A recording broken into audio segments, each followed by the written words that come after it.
Hi, so this section is all about rotation, and so this has been quite a request actually. Some of you have really said, oh, I really like that exercise, it really helped my shoulder or my back.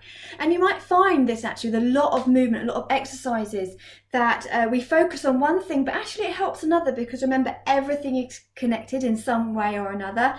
Let's say you fix your hip and then your shoulder pain goes away, or you lengthen through one side and your shoulder pain goes away. Or your back pain, or whatever issue you have, it's all relevant to each other. We have a relationship.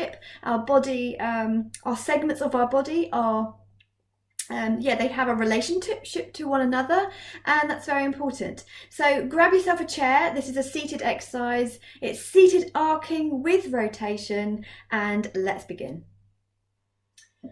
So you have your chair, and just remember what we talked about in the previous video about your knees being lower than your hips.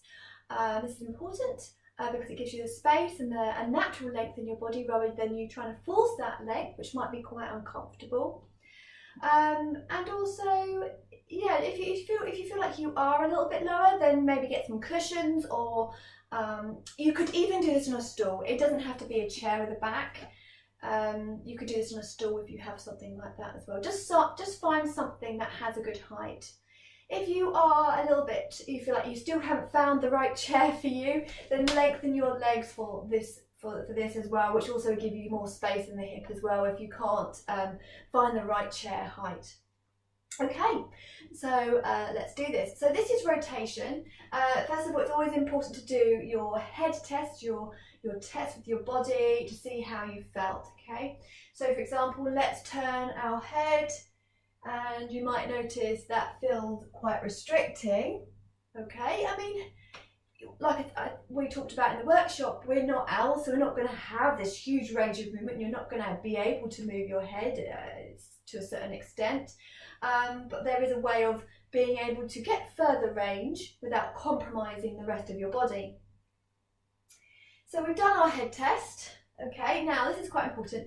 If I'm in flexion like this, say this is my posture here, and I try and do my head test, I've got twinges and my neck is actually very painful. So by adding a little push, I add a little bit of GRF, ground reaction force, through my bottom to give myself length, and also there's a little push off my feet there as well to give myself the extra bit of length, and I get further range anyway, even if I'm here.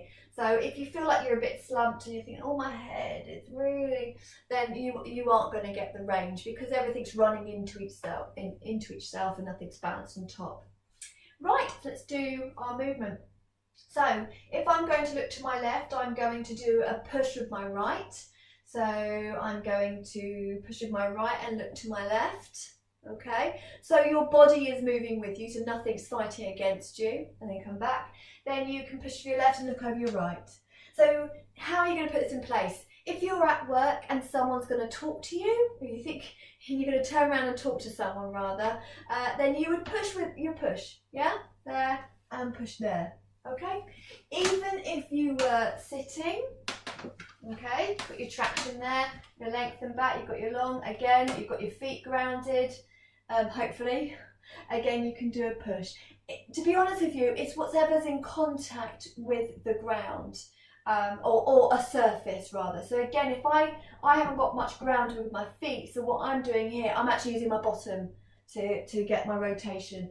And I do the same thing if I'm driving. So if I'm driving, obviously I'm not going to push with my feet too much, because that could cause an accident. If I'm driving and I want to look, I would push with my bottom so I can get range to look further. So that's a good important tool there. So you've got your pushes, something you can put into practice. Okay, so let's do the seated with arcing. So I'm going to slide my hands forward like you did with the arcing. So your back moves back towards the back of the chair, the head is over the hips there. Breathe out.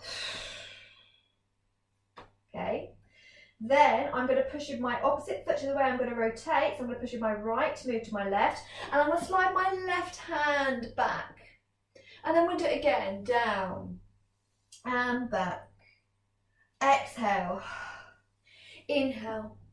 Remember, if you're confused with breath, I would rather you get the movement. That is more important at this stage. So make sure you get the movement over your breath first, and then when you feel more comfortable, you can add your breath in.